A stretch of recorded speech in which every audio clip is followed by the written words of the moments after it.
त्यांचं आम्ही विशेष कौतुक करू। आज सर्व संघ दादांकडून पार्टी मागितली तर ते देऊ शकतात, मात्र तुम्हाला वेळ देऊ शकत नाही, त्यामुळे वेळेच्या बाबतीमध्ये सहकार्याची अपेक्षा प्रत्येकाकडून असेल। आमचे मनीष दादा खाडे सर जे सकाळपासून आम्हाला पिक केलं, त्यानंतर इथे आल्यानंतर नाश्त्याची सोय झाली, त्यानंतर प्रत्येक गोष्टीवरती त्यांची देखील तीव्र नजर होती, त्याबद्दल आयोजकाच्या भूमिकेमध्ये एक यशस्वी आयोजक म्हणून त्यांची ओळख आहे मनोजी खाडे सर यांचा आम्ही विशेष असं आभार व्यक्त करू। मनोजी विखंडे सर एक महिन्या पहिलेच आम्हाला सांगितलं होतं की समालोचन करायला तुम्हाला यायचे, त्याबद्दल मनोजी विखंडे सरांचा आम्ही विशेष आभार व्यक्त करू। तसेच आमचे ललित दादा आहेत आणि आमची संपूर्ण ओवी स्पोर्ट्स बिरवाडीची कमिटी आणि ग्रामस्थ मंडळ बिरवाडी यांचा आम्ही विशेष आभार व्यक्त करू। यावेळेस चेंडू हवेमध्ये होता आणि वॉड कॅच जबरदस्त झेल मैदानावरती टिपला गेलाय। बडी मछली जाल में या मॅचची गोल्डन विकेट झाली कॅरी। फलंदाज महेंद्रची खेळी होत असताना समाप्त। Mahendra back to the pavilion.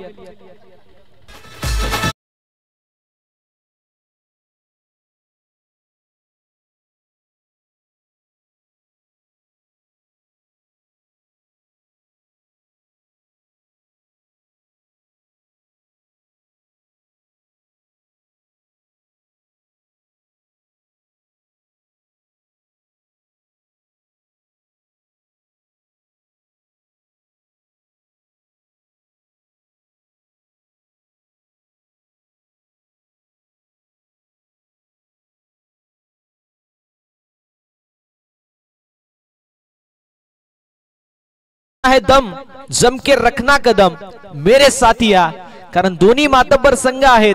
कुठला संघ हा पराभवाच्या दिशेला जायला तयार नाहीये, दोन्ही संघांना जिंकायचंच आहे। हार आपण कधीच पैसे भरून आपल्याला पाहिजे नसतात, फक्त आपण फुलांचा हार घेतो, त्यामुळे दोन्ही संघांना जिंकायचंय। जोगसपाट जिंकणं इथे महत्वाचं आहे, कारण या खासदार चषकाच्या पहिल्या नंबरची ट्रॉफी आपल्याला आपल्या गावामध्ये न्यायचंय। हा प्रयत्न, हा धाडस, हा मानस प्रत्येक संघाचा असेल। पंचांकडे कॉल आणि यस विकेटचं होत असताना पतन।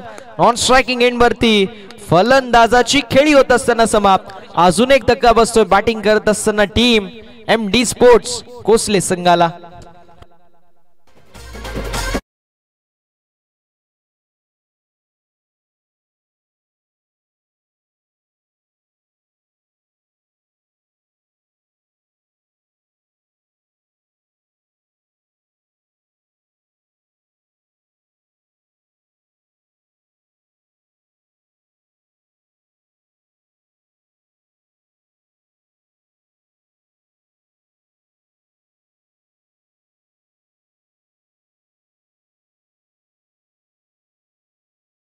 Thank you so much.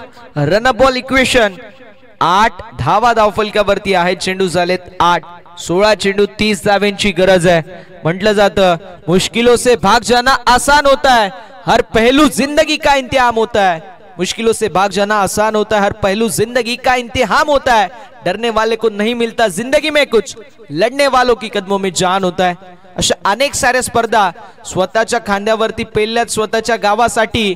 असा खेळाडू मैदानावरती उतरलाय, नाव आहे त्याचा वासुदेव, गाव आहे त्याचा कोसले, आणि आता तो नॉन स्ट्रायकिंग एंड वरती 4थ्या क्रमांकावरती पाहायला मिळतो। दुसरीकडे दिनेश यांनी जबरदस्त गोलंदाजी केली आहे, बॅटिंग साठी देखील जबरदस्त कामगिरी करतात आणि आता गोलंदाजी करत असताना देखील जबरदस्त अशी गोलंदाजी ते करतायत। जबरदस्त कामगिरी ते सातत्याने करतात। आपण पाहू शकतो त्यांना गोलंदाजी करत असताना या दुसऱ्या षटकामध्ये स्विच हिट अटेम्प्ट जरूर होता, मात्र यावेळेस बॅट अँड बॉल मध्ये संपर्क झाला नाहीये। हा चेंडू आपल्याला पाहायला मिळतोय जो मात्र निर्धाव। हा चेंडू असेल डॉट। आदरणीय संतोषजी खरपडे साहेबांची उपस्थिती पाहायला मिळते, तसेच सकरू शेठ पांगारा साहेबांची देखील उपस्थिती पाहायला मिळते। त्यांचं करूया सहर्ष स्वागत। मॅचच्या दिशेला वळणार आहोत।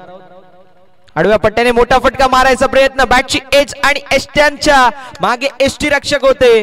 Cut and caught by the keeper. अजून एक धक्का बसतोय बॅटिंग करत असताना टीम MD स्पोर्ट्स कोसले संघाला। वाऱ्याची हलकी झुळूक यावी आणि त्या झुळकेमध्ये पत्त्याचं घर ढासळून जावं, अगदी तशाच प्रकारे एकावरती एक फलंदाज बाद होत आहे। अजून एक मोठा धक्का बसतोय MD स्पोर्ट्स कोसले संघाला। फलंदाज Pandurang back to the pavilion.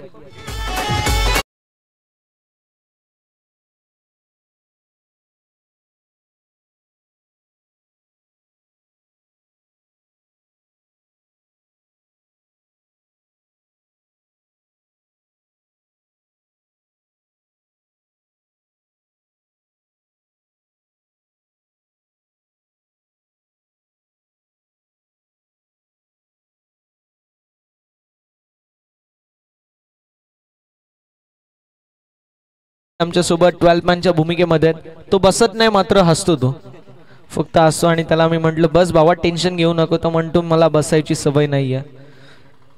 असत कोणाकोणाचे मित. सचिन तेंडुलकर सर ज्यावेळेस शेवटचा वर्ल्ड कप खेळत होते त्यावेळेस पार्टनरशिप झाली होती, त्यावेळेस त्यांनी म्हटलं होतं की सर्वांनी बसून राहायचं, कोण उठणार नाही. म्हणजे असे मित असतात प्रत्येकाचे. यावेळेस डॉट बॉल पाहायला मिळतोय. टीम इंडिया ज्या ज्या वेळी खेळते त्यावेळेस देखील काही फॅन्स असतात त्यांचे देखील असतं, मात्र मला मुंबई इंडियन्स संघ ज्यावेळेस खेळतो त्यावेळेस तो आपला संघ वाटतो आणि त्यावेळेस ते मी पाळतो. इंडियाचं क्रिकेट ज्यावेळेस असतं त्यावेळेस मी इतकं काही बघत नाही, कारण असं आहे की इंडियाचे जे मॅचेस असतात त्यावेळेस आपला वर्किंग टाइम असतो शैलेश सर, आणि ज्यावेळेस IPL असते त्यावेळेस आपण जराशे फ्री असतो, कारण उन्हाचा तडाखा भरपूर बसतो. अशा वेळी क्रिकेट थोडं कमी असतो, त्या मॅचेस मध्ये इन्व्हॉल्वमेंट थोडी आपली जास्त असते. यावेळेस चेंडू हवेमध्ये, डाऊन द बॉल, कॅचची संधी, कॅच झाली कंप्लीट. या स्पर्धेमधील पहिलं मेडन ओव्हर, तिसरं मेडन ओव्हर हाताळण्याचा कारनामा दिनेश यांनी केलाय. 3 महत्वाचे मोरे टिपलेत आणि तिसरं या स्पर्धेमधलं मेडन ओव्हर फेकलं. एकदा जोरदार टाळ्या होऊन जाऊ द्या गोलंदाज दिनेश यांच्यासाठी, कारण जबरदस्त कामगिरी या ओव्हर मध्ये पाहायला मिळते. समीकरण 12 बॉल 30 धावांची आवश्यकता असेल.